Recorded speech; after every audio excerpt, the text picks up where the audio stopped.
We thought on election night Democrats would have been sad. Turns out that was just the start. Liberals are finding creative ways to cope with the idea Trump's going to be president, and this time he's not messing around. Whoopi is threatening a sex strike.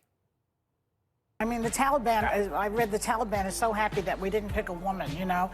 There's a lot of anti-women feeling around the world. Yeah. Be careful. Well, I'm just going to say this. We all came from I dare, you didn't get here by yourself, man.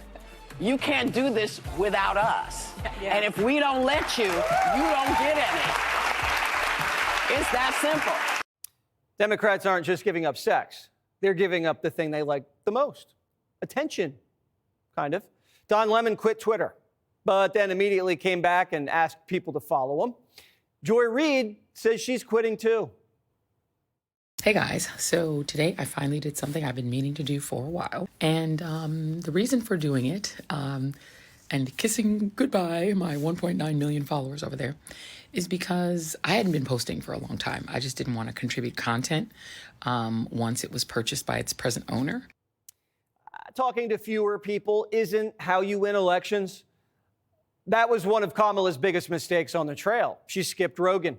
Today, we're finding out she didn't want to do the podcast because she didn't want to offend her liberal staffers. There was a backlash with some of our progressive staff that didn't want her to be on it.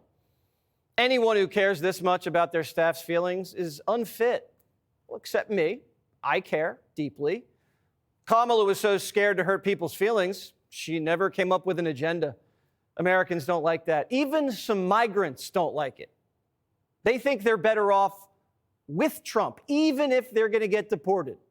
If you get deported, would you regret your support to Donald Trump? No me arrepentiría. He's saying that he wouldn't regret supporting Donald Trump. So you're really not thinking about yourself. You're thinking about your children and the future of your children. Yes, I want the better for my children.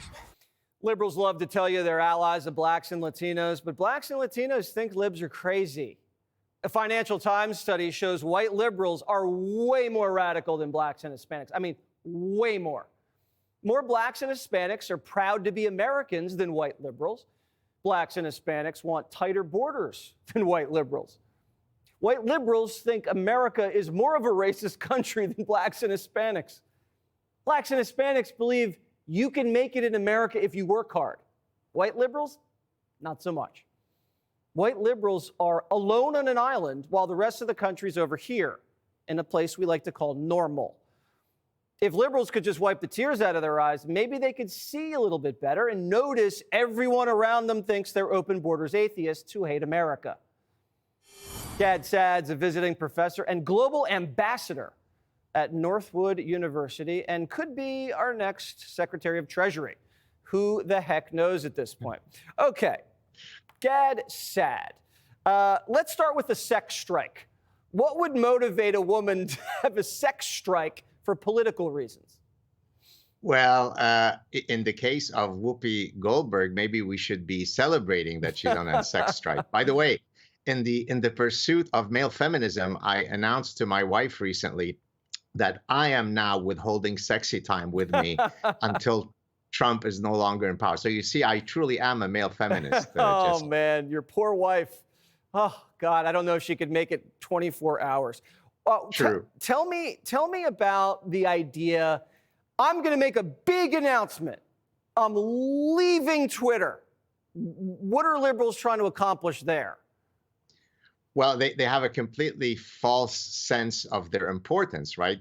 I wrote an article a few years ago on the narcissism and grandiosity of celebrities, because if you're surrounded for 20 years with people who cater to every one of your whims, then you're fully decoupled from reality. So you think that when you're going to announce that I'm leaving the platform, there's going to be a cataclysmic earthquake with people crying. Then you realize that nobody cares. So you quietly come back and say, oh, I was just kidding. Please love me again.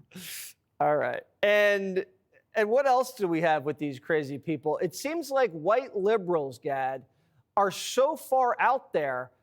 I've never seen it. They don't think the country's a great place. They don't want a tight border. And blacks and Hispanics, who I guess they vote together with white liberals, are like, this is nuts. This is not what we believe. What does this portend for the Democratic Party?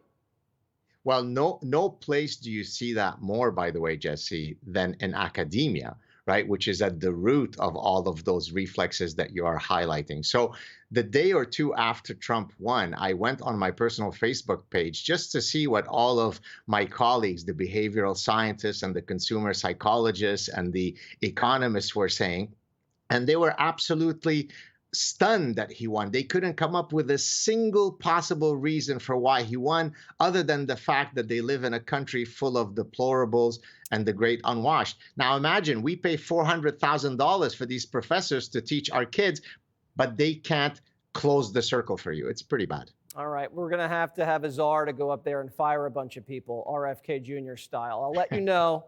And please end the sex strike. Your wife, it's just don't put her through that, Gad. It's just, it would be inhumane. Have a great evening. Sounds good. You too. Cheers.